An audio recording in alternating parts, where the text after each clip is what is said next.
What does this mean?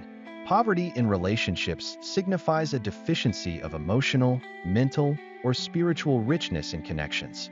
I play many roles in life, and if I look at all of them, I can imagine there are some I could do a better job in. I am a husband, dad, uncle, grandfather, cousin, friend, leader, Christian, and the list goes on.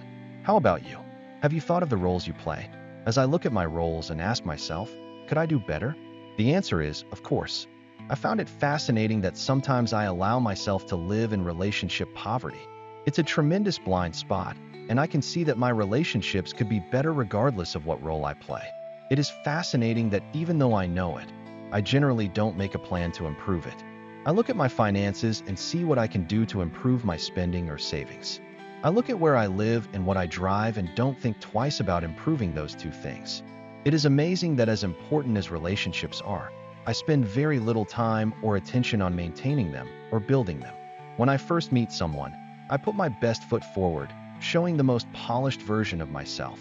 But over time, especially in long-term relationships, my more authentic, less polished side begins to surface. I can highlight myself as a victim in relationships.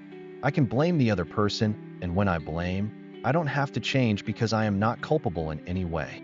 What would it take to move my relationships from poverty to extraordinary? Sometimes I have allowed myself to live more unhappy than joyful. What a tragedy. Do I want to continue to live in impoverished relationships? Or do I want to go to work and build relationships that I feel proud to belong to? How about you? Watch for the blind spots.